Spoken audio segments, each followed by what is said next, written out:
Keep talking. This is WBOY, the home of 12 News. Weekend Live Tonight begins right now. Coming up on Weekend Live tonight, a community fights back against the post office closures and hoping their message finds its way to President Barack Obama's desk. Plus, the Social Security program celebrated its 76th birthday today. We'll tell you how one local organization celebrated the occasion. But first, here's Brittany with the first look at our forecast. Well, we saw scattered rain all throughout our day, and it's all because of this upper low and cold front that are moving through right now. Most of that rain now has moved into Virginia, but we are still looking at a chance for some scattered showers overnight.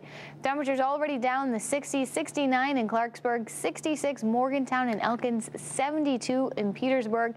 Tonight, looking at lows around 61 degrees, still looking at some scattered showers, and more rain is on the way tomorrow. All of details in just a bit.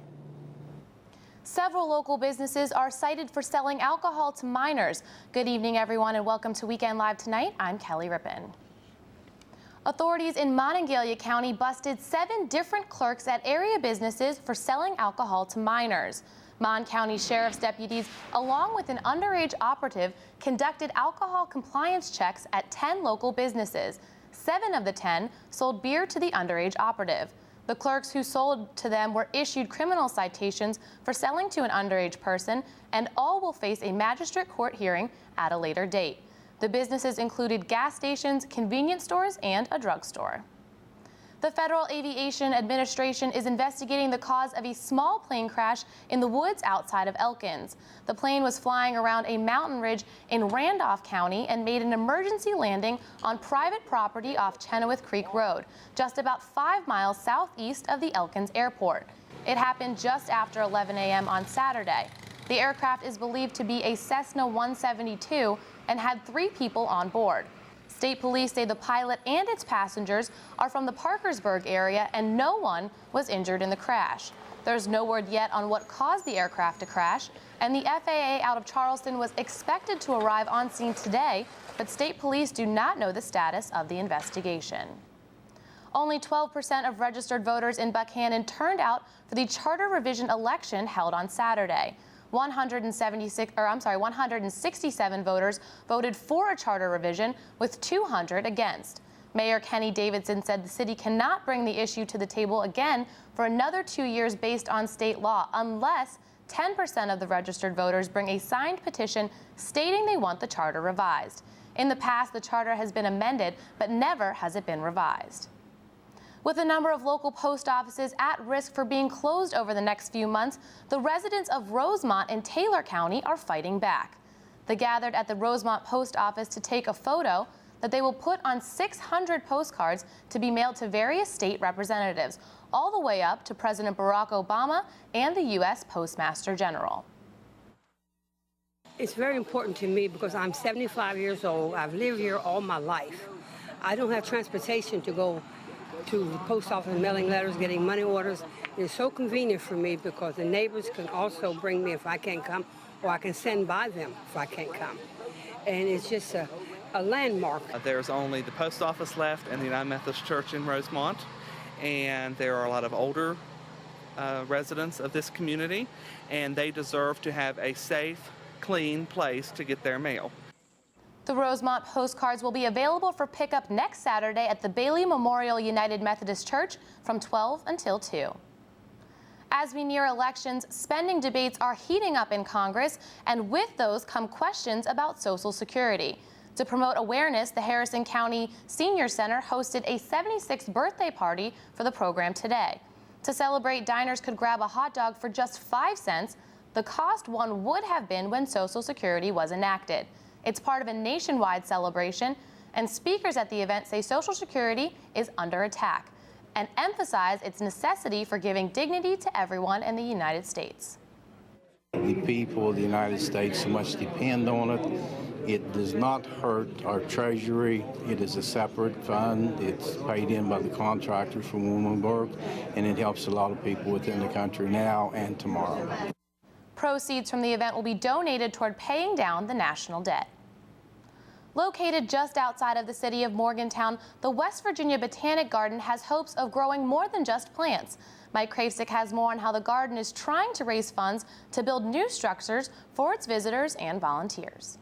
Because they're bugs. On Sunday afternoon, people were out in full force at the Botanic Garden. Many came to check out a butterfly tour. It's one of the many activities held here, and visitors say the garden keeps getting better and better. Oh, you can't believe how far it's come in 10 years. It's really amazing. It really is. And it's almost all volunteer work. It really is. And a lot of people involved. The Botanic Garden is looking to attract even more visitors. Plans are in the work to build a visitor center on site. The multi-purpose building would be equipped with utilities and workspace for the garden's volunteers. Need to have something where we can welcome people to the site and have as a resource here. It's all part of a master plan that could add more facilities and demonstration gardens. Visitors say it's time for the upgrades. Of course, it needs a lot of infrastructure. We don't have any real water down here. We don't have any facilities like bathroom facilities. All that sort of thing really needs to be developed. To pay for it, the garden is asking for a grant from the West Virginia Nursery and Landscape Association. It could be good for up to $100,000, but it says more will be needed. You know, if it's talking $100,000, that doesn't build a whole lot of building, and so we'll be needing some additional funds to really make it a good resource. Plans are in the works for construction to begin next year, but the garden must expand its land lease and get utilities in place before it can get the grant. The city of Morgantown owns and leases the land to the Botanical Garden. Officials on both sides are talking about extending that lease from 5 to 25 years. Reporting in Morgantown, I'm Mike Kravsik for 12 News. They say one man's trash is another man's treasure, and when it comes to boots, it could also save you some money. Raven Rock Workwear at the Meadowbrook Mall is sponsoring a boot trade-in that helps the Clarksburg mission. Bring in your old boots and get up to $20 off a new pair, and your old pair will help someone else out. Last year we had people that came in and had thanked us because they got a job and they got on their feet just because they had a good pair of shoes to wear to work. So hopefully, we can put a little spark in someone's life and, just give them a helping hand and let them know somebody cares. This is the third year Raven Rock has participated in the Old Boots New Hope program.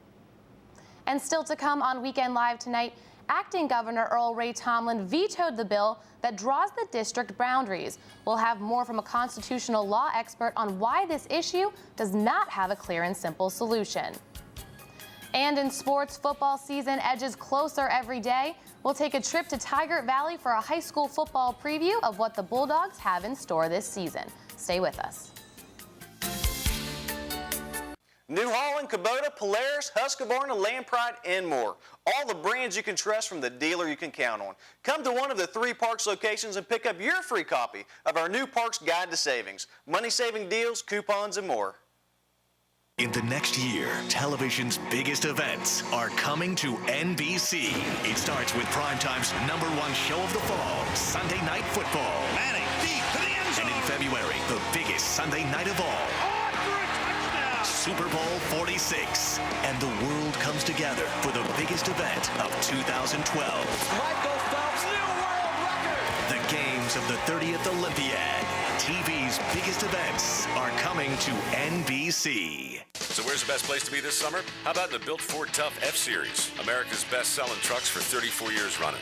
F-150 and Super Duty. They got what it takes with best-in-class towing and payload. And check it out. F-150 gets 22 miles a gallon on the highway with exclusive EcoBoost technology. And you know what else? The best time to get a great deal is right now. Get 0% financing for 60 months, plus $750 trade assistance bonus cash on F-150, or $4,750 total cash on XLT Super Cab or Super Crew. Only at your neighborhood Ford store. Parks New Holland has you covered, regardless of where you purchase your New Holland equipment. Our qualified parts and service personnel are here for you. We offer 24/7 hay season service and after-hour parts service. Call us for all your service needs or see us online. The bride takes your breath away. And so does the cake. If you call Bonnie Bells. Lawmakers returned to Charleston Thursday to take another crack at legislation that draws the state House district boundaries. Acting Governor Earl Ray Tomlin is vetoing the bill passed during a recent special session because of the technical flaws.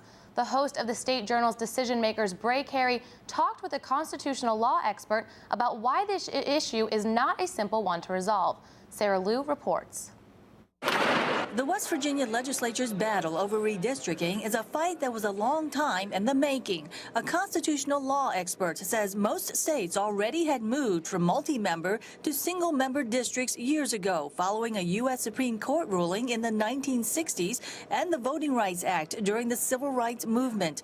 George Karrenbauer told the State Journal's Decision Makers host, Bray Carey, that the argument over multi-member districts versus single-member districts was refined by the highest court in the land when it applied the one man, one vote principle to legislatures. Prior to this, it has always been said that it's okay for the numbers of delegates divided by the people is the same. So if I'm in a single member district and I've got 20,000 citizens in a single member district, you have 100,000 citizens in a 5-member district. The constitutional law expert added that the U.S. Supreme Court never struck down the multi-district concept as long as the ratio of citizens and representatives was on an equal representation basis. It's clear the process has ruffled some feathers. Charles Minima told Carey he will likely file a lawsuit based on racial discrimination if the legislature keeps the multi-member district concept.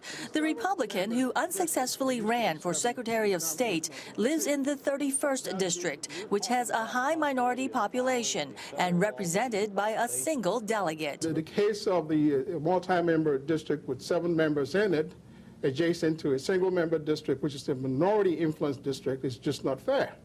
And if the courts get involved, Karrenbauer says it likely won't bode well for legislators. A court can take over. A court can say, I'm drawing this map myself. Right, that's likely to happen, right? That often happens. Right. And then, you know, all their plans are down the drain. In Charleston, I'm Sarah Liu reporting. If you missed this weekend's Decision Makers, you can catch it online by heading to our website, WBOY.com, and clicking on the State Journal's Decision Makers tab at the top of the page. Now here's Brittany with our Workweek forecast. Now, the most advanced forecasting technology available. Storm Tracker 12 Weather, home of the area's only live Doppler radar. Good evening, everyone. We've seen a pretty soggy weekend, scattered showers all throughout Saturday and into Sunday. Most of this rain now starting to move off to the east. Clarksburg still seeing some scattered storms, as well as Morgantown and Petersburg. This is going to continue moving off to the east tonight, and we are seeing an end to the thunderstorms. Still a possibility for some of those showers, but we don't have the instability we need for the actual thunderstorm. So just looking at some light to moderate rainfall overnight tonight, but the same system is going to bring more rain tomorrow afternoon. Could even see some pretty heavy downpours once again, so localized flooding is a concern. But we will start to dry out overnight on Monday. Tuesday and Wednesday, beautiful days, high pressure moving in, sunshine returning, and temperatures are going to be warming back up, mid-80s by Wednesday afternoon. We are looking at a pretty cool day tomorrow, though, once again, highs only in the mid-70s. And then heading into Thursday evening, the daytime should be pretty nice, partly cloudy and for the most part dry, but heading into those evening hours, we are going to start to see more rain moving back in, and then as the actual system moves in on Friday, more widespread rainfall over the area. And then we're actually looking at a nice weekend, temperatures in the lower 80s, partly cloudy skies. It's going to be the first weekend in quite a while that we actually see dry conditions and the sunshine. Right now, temperatures already in the 60s. 67 in Parkersburg, 69 Clarksburg, 66 in Wheeling, and 66 in Morgantown. We are looking at lows around 61 degrees tonight. So the reason for all of this rainfall is this upper level low spinning in Ohio and that cold front extending southward. Most of the rain from the front has moved off to the east, but as this upper low continues to move east tomorrow, we are still looking at some of that wraparound moisture. You can see that counterclockwise flow. That's going to be sitting over us tomorrow. So we are looking at more rainfall over the region. But taking a look at predictor for the most part tonight, just looking at some isolated showers, already looking at a chance for the rain tomorrow morning. And as that system moves off to the east, we are still expecting some more rainfall as we head into the evening hours. But overnight, things are going to start to dry out. A beautiful start to our Tuesday, and we are going to be seeing mostly sunny skies and dry conditions all day long. That trend will continue on Wednesday. So tonight, lows around 61 degrees, some scattered storms. Tomorrow, highs in the mid-70s. Tuesday and Wednesday looking beautiful, but more rain on Friday. And then we are going to start drying out once again as we head into Saturday and Sunday with highs in the lower 80s. Tragedy at the Indiana State Fair when a stage collapsed on a crowd of concert goers, killing 5 and injuring dozens. The crowd was waiting for the band Sugarland to take the stage when severe weather moved in. But today, Indiana's governor called it a fluke accident. A wind gust of 60 to 70 miles per hour that took down the scaffolding above the stage, sending it into the crowd. NBC's Kristen Dahlgren has more. As skies grew dark, an announcer told concert goers severe weather was possible.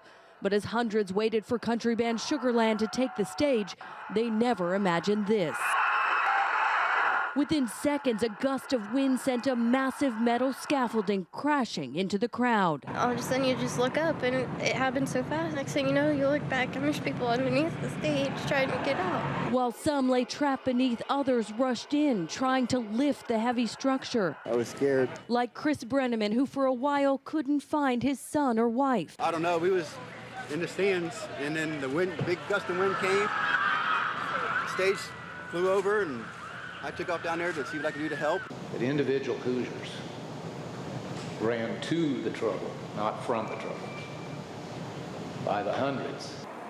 Dozens were taken to area hospitals, but 5 lost their lives, including 29-year-old community worker Christina Santiago. She was just an amazing, very, very talented, committed person, and I just can't tell you how much we all are grieving the loss of her presence in our lives. Her life partner, Alicia Brennan, is now in the hospital fighting for her life after a brain injury, while their friends and so many here fight to understand the unthinkable. Kristen Dahlgren, NBC News. Sugarland canceled their scheduled show for the Iowa State Fair tonight, while back in Indiana, officials are investigating what happened to the scaffolding. That state fair reopens with a memorial service on Monday morning. And now, Mountaineer Sports from WVIllustrated.com. I'm Jeff Coyle with the latest on the Mountaineers. I told you Saturday about Michael Burchett, a quarterback from the University of Kentucky who is seeking a transfer to WVU. Turns out as long as the school accepts him, he will be joining the team right away. And that shouldn't be an issue because Burchett finished his first year at UK with a 4.0 grade point average. You can read a lot more about Burchett, who would be eligible to play and to travel with the Mountaineers right away, online at WVIllustrated.com. The WVU football team took a day off Sunday for the second time since camp began just over a week ago. And so we're taking this time to look back at some of the players who stood out through the first tough 10 days under the sun. Head coach Dana Holgorsen has made it clear that he's not pleased with the lack of depth on the offensive line, but he's got plenty of positive things to say about some of the starters. Aside from the 2-year starter, Donnie Barclay, Holgorsen is pointing to Joe Madsen as the best offensive lineman on the team. He even went so far as to call him the best center he's been around, even though he's not the prototypical size lineman Holgorsen prefers. He doesn't have very long arms, which is ironic because one of the things that we look for in offensive linemen are long arms. I mean, he runs around out there with like T-Rex sometimes, you know. But his snaps are good. You know, he doesn't. You put the center in charge of making all the calls and making the snaps, and he's done well with that. We also heard from offensive line coach Bill Beedenbow, who is tasked with putting the 5 best players on the field. He says Tyler Rader, a 5th-year senior at right guard, has been one of the most pleasant surprises since he came to WVU. You know, Tyler Rader's a guy why you coach. I mean, he's a typical example of why you get into coaching. You know, he loves to play football. He knows exactly what he's doing. He's smart. He plays hard. He has fun out in the field. That last clip was from the first episode of the Dana Holgorsen Show. If you'd like to see the entire hour-long program, we've got it for you online at WVIllustrated.com. That's the latest on the Mountaineers in Morgantown. I'm Jeff Coyle. Bill Maloney, impressive resume. Started out as a rig hand, worked your way up to project engineer, started your company in a dirt floor building, became a world leader in drilling for mining and other industries, and you've created over 1,000 jobs. Help devise the plan to rescue 33 trapped miners in Chile. And you're not a career politician. Not a career politician, job creator, impressive qualifications to be our governor. How'd we do, Holly? The man on the left went to the other guys and paid over $200 for one pair of glasses. The man on the right went to iMart Express. He paid $57.92 for quality frames with single vision lenses. This included a 1-year frame breakage warranty, glasses ready in about an hour, and he got another pair. The store even sent him a text message so he could swing by and pick them up. So $200 or just $57.92. iMart Express. Save time and gas with our free home try-on. Go online, imartexpress.com. Very often on our journey through our busy lives, we find ourselves standing at a crossroads. Hi, I'm Michael Atkinson, and I'm pastor of Wesley United Methodist Church in Morgantown. And I would like to invite you to join us for worship at 8:30 or 11 to see how God's love can help you in your journey through life. Wesley Church is located on the corner of High and Willie Streets in downtown Morgantown, and we can also be found on the internet at www.wesleymorgantown.org. Again, we invite you to join us on your journey through life, and we look forward to seeing you on Sunday. The WV Illustrator Report is brought to you by Yuengling Light Lager. You don't have to sacrifice character for a low-calorie beer. Yuengling Light Lager. Rethink your light beer. And now it's time for Sports Zone.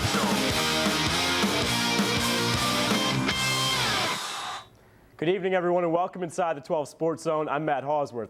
Yesterday, we took a breather from high school football, but today we're back at it. The Tigers Valley Bulldogs wrapped up last season with only a single victory, but head coach Todd McCoy has much bigger plans in his second season with the Bulldogs. Most football coaches at any level will tell you championships are won in the offseason. Heading into his second season, head coach Todd McCoy began the prep work for year number 2 all the way back in November, and his Tigers Valley Bulldogs have stayed busy with all things football. We started right out in November, just talking about, what's going to happen, what we're going to do, what our goals are, and then we went up and actually watched the state championship games this year. I took about 20 of them up there, and that was a good experience for them. And then we had our own football camp in June. We went over to Ripley and had a camp over there. We got about 15, 16 practices in 3 days. The Bulldogs finished 1-9 last season, but only lose 6 players from last year. A total of 5 seniors and a loaded junior class should make for a more successful 2011 campaign. This junior class, had a lot of them on the field last year. Started as sophomores, and had a couple of them sophomores starting as freshmen. So we're going to be young, but we're going to be young with experience. Coach McCoy says the defense and the running game will be featured heavily this season, with what he calls one of the best linebacking cores around. His players, on the other hand, well, they're characterizing this season in only one word. This year, we're pretty much just going out for redemption. And that's our first game of the season, and we're going to put our foot in the door for the playoffs and make a stand and show everybody what we're really about this year. And, of course, if you need to catch up with any of our high school football previews, just head on over to our website for all things high school football, WBOY.com. The Pirates began the day looking up at the Milwaukee Brewers by 12 games in the NL Central, and their chances of reaching the postseason for the first time since '92 are slowly becoming an afterthought. The Buccos were also looking to avoid the sweep at the hands of a Brewers squad that's had their number this season. We pick it up in the bottom of the 8th, Buccos on top 1-0, until Ryan Braun slaps a line drive to center field. Boy, has he been a thorn in the Pirates' side all season. A run scores from third, and just like that, we are all tied up. Now, on to the very next inning, bottom of the 9th, all-star closer Joel Hanrahan stays in the game and strikes out Craig Counsell. What do you know? We got bonus baseball in Milwaukee. But just like Friday and Saturday, the Brewers find a way to win, 1 out with 2 runners in scoring position.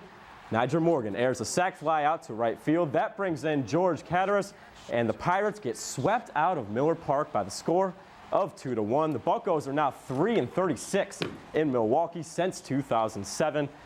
And I know, Kelly, you are an avid Pittsburgh fan, but yeah, you know, it's a little disappointing. it was good. About a month ago they were in it, but I have to say I'm happy. It's been fun to watch them this year. I'm always a fan, but it's been a lot more fun to actually watch them and have some sort of winnings this season. Huh? Yeah, I still Steelers didn't get to a game. Right, Steelers time. I can usually count on them for postseason, but watch me jinx that. I'll knock on wood. Stay with us. We'll have a final look at your forecast after the break. Now I'm numb. Tonight's Tiger Valley High School football preview is brought to you by Roy's RV Supercenter. Good luck to the team and coaches for a winning season. Camp like a champ with Roy's. Roy's carries the best RV lines in the business, and nobody gives you a better deal than Roy's RV Supercenter. Shop Jayco travel trailers starting at just $89.29. And with pop-ups starting at the low price of $49.99, Roy's has a deal for you right now. Shop the largest RV dealer in the state. Over 11 acres, plus a 10,000 square foot indoor showroom. You'll camp like a champ. Get more for your money at Roy's RV Supercenter on the 5 Lane in Elkins, or shop us at roysrv.com. At Amos Carvelli, we know there is no substitute for being prepared. Randy and I are aware of how important it is to protect our families financially. Let us help you make the right choices for your family. Amos Carvelli, caring more when you need us the most. Back to school. It's my busiest time of year. See, first impressions are key. There's hair, shoes, wardrobe, accessories, all sorts of things to consider. So it's a good thing that we have an Intellis Wireless Unlimited plan. Now I can consult my crew, go online, exchange texts, and make sure everything is absolutely perfect for day one. The first day sets the tone for the rest of the year. Now get 2 smartphone lines for just $99.98. Always high-speed, dependable nationwide coverage only from Intellis Wireless. Toyota's nationwide clearance event is on. Get the summer's best selection and the year's biggest deals on trucks like Tacoma, the best-selling compact pickup in America, or Tundra, named the 2011 Best Overall Value of the Year. Buy a Tundra with up to $2,500 cash back from Toyota, or take 0% APR plus $500 in Toyota finance cash. And don't forget about Toyota Care. Toyota's nationwide clearance event ends soon. Hurry in today before time runs out. At Amos Carvelli, we remain committed to doing what's best for our families. Today, Paul and I can say we honor our past, but we are looking forward to the future. Caring for families is our passion. Amos Carvelli, caring more when you need us the most. Here's an exclusive Storm Tracker 12 update. The rest of tonight, still some scattered showers out there. We should see an end to the thunderstorms, with the same system is going to bring more rain tomorrow afternoon. That will be our last wet day, so take your umbrella to work. Tuesday and Wednesday, the sunshine returning, drier conditions and warmer temperatures, highs in the mid-80s. Heading into Thursday evening and Friday, though, the rain returns to the area, but we are looking at a dry weekend. Hopefully 2 Fridays from now, we will not have any rain, because that is the first night of Friday night football. Yes, so very pumped for that. I know Sports Justin, Zone has Katie, been actively we're getting ready. We are very ready. A lot of good things to come this season, so be sure to check it out. Well, that is all the time we have for tonight, but join Dawn and Josh starting at 5 o'clock tomorrow morning, and as always, you can tune in to WBOY.com for the latest local news, sports, and weather. Thanks for watching. Have a great night.